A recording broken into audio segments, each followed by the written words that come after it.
بسم اللہ الرحمن الرحیم۔ بے شک رمضان کی فضیلت تمام مہینوں سے زیادہ ہے۔ رمضان المبارک کی ہر رات، ہر دن، ہر لمحہ اور سارا مہینہ خصوصیات کا ہے، مگر اس میں خاص یہ ہے کہ اس مہینے میں قرآن شریف نازل ہوا۔ رمضان کی فضیلت ہے کہ خدا ان روزے داروں سے خوش رہتا ہے جو روزے کے ارکانوں کو پوری عقیدت اور خلوص کے ساتھ ادا کرتے ہیں۔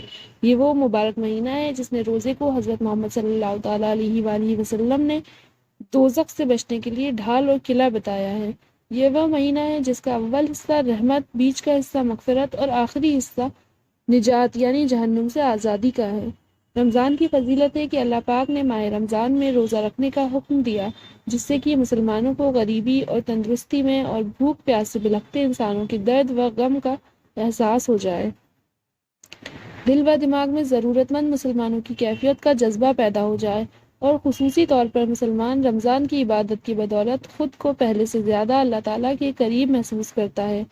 غرض کہ مہینے بھر کی اس محنت کا مقصد خاص بھی یہی ہے کہ مسلمان سال بھر کے باقی 11 مہینے بھی اللہ تعالیٰ سے ڈرتے ہوئے زندگی گزارے، ذکر و فکر، عبادت و ریاضت، قرآن کی تلاوت اور یاد الہی میں خود کو مصروف رکھے۔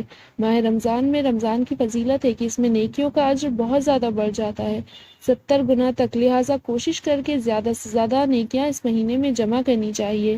حضرت ابو ہریرہ سے مروی ہے کہ نبی حضور پاک صلی اللہ تعالیٰ علیہ وآلہ وسلم نے فرمایا، جس نے رمضان میں روزے رکھے ایمان یقین کے ساتھ، اس کے تمام اگلے اور پچھلے گناہ معاف ہو جاتے ہیں۔ صغیرہ، اور جو کوئی کھڑا رہا رمضان کی راتوں میں قیام اللیل ایمان کے ساتھ، اور جو لیلۃ القدر میں کھڑا رہے۔ امیر المومنین حضرت سیدنا عمر فاروق اعظم رضی اللہ تعالیٰ عنہ سے روایت ہے کہ حضور اکرم صلی اللہ تعالیٰ علیہ وآلہ وسلم فرماتے ہیں کہ رمضان میں ذکر اللہ کرنے والوں کو بخش دیا جاتا ہے، اور اس رمضان کے مہینے میں اللہ پاک سے مانگنے والا کبھی بھی محروم نہیں رہتا۔ رمضان ایک ایسا مہینہ ہے جس میں ہر روز اور ہر سمے عبادت ہوتی ہے، جیسے کہ روزہ عبادت، افطار عبادت، افطار کے بعد تراویح بھی عبادت، تراویح پڑھ کر سحری کے انتظار میں سونا عبادت، اور ہر پل خدا کی شان نظر آتی ہے۔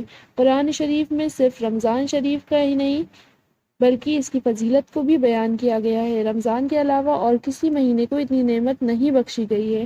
ہم غور کریں کہ کتنی بڑی فضیلتیں ہیں یہ سب۔ رمضان کی فضیلت شب قدر بھی ہے، اس میں ایک رات شب قدر ہے جو 1000 مہینوں سے بہتر ہے۔ رمضان میں ابلیس اور دوسرے شیطانوں کو زنجیروں میں جکڑ دیا جاتا ہے۔ جو لوگ اس کے باوجود بھی گناہ کرتے ہیں وہ نفس امارہ کی وجہ سے کرتے ہیں۔ اللہ پاک نے رمضان میں نعمتوں کو بے شمار نعمتیں عطا فرمائی ہیں۔ ڈھیر ساری رمضان کی فضیلت حدیثوں میں ملتی ہے۔ رمضان میں نفل کا ثواب فرض کے برابر اور فرض کا ثواب 70 گنا زیادہ ملتا ہے۔ رمضان المبارک میں سحری اور افطار کے سمے دعائیں قبول ہوتی ہیں۔ ہم سوچیں اس بات کی یہ کتنی بڑی فضیلت ہے رمضان کی۔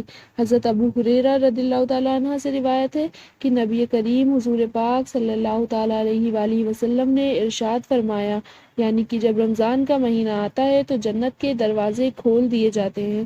حضرت ابو ہریرہ رضی اللہ تعالیٰ عنہ سے روایت ہے کہ نبی کریم رؤوف و کریم صلی اللہ تعالیٰ علیہ وآلہ وسلم نے ارشاد فرمایا، جب ماہ رمضان آتا ہے تو آسمان کے دروازے کھول دیے جاتے ہیں اور جہنم کے تمام دروازے بند کر دیے جاتے ہیں اور شیطانوں کو قید کر دیا جاتا ہے۔ حضرت عمر بن عبداللہ رضی اللہ تعالیٰ عنہ سے روایت ہے کہ نبی کریم حضور پاک صلی اللہ تعالیٰ علیہ وآلہ وسلم نے ارشاد فرمایا، قیامت کے دن روزوں اور قرآن بندے کی شفاعت کریں گے۔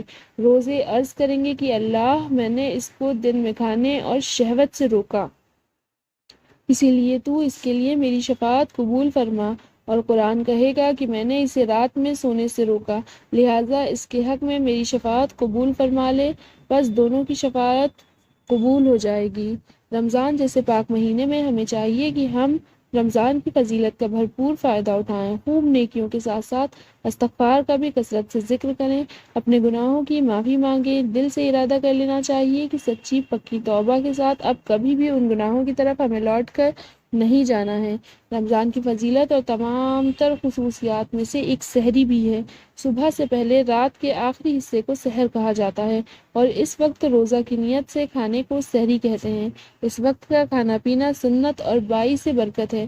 نبی کریم حضور پاک صلی اللہ تعالیٰ علیہ وآلہ وسلم نے فرمایا کہ سحری کھاؤ کہ سحری کھانے میں برکت ہے، لہٰذا بلا کسی مجبوری کے سحری کھانا چھوڑنا ایک برکت سے محروم ہونا ہے۔ سحری آدھی رات سے شروع ہو جاتی ہے، مگر سنت یہ ہے کہ رات کے آخری چھٹے حصے میں سحری کھائی جائے۔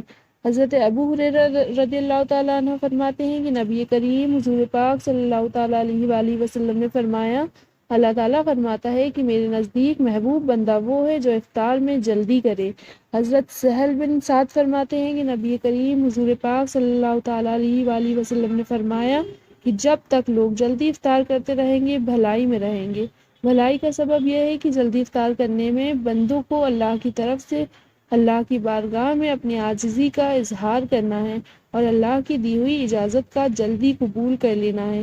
اگر افطار اس وقت کیا جائے جبکہ سورج ڈوبنے کا غالب گمان ہو جائے، حدیث میں ہے کہ اللہ تعالیٰ رمضان کی ہر شب افطار کے وقت 1,00,000 دوزخیوں کو دوزخ سے آزاد فرما دیتا ہے، اور وہ ایسے ہوتے ہیں جن پر عذاب واجب ہوتا ہے۔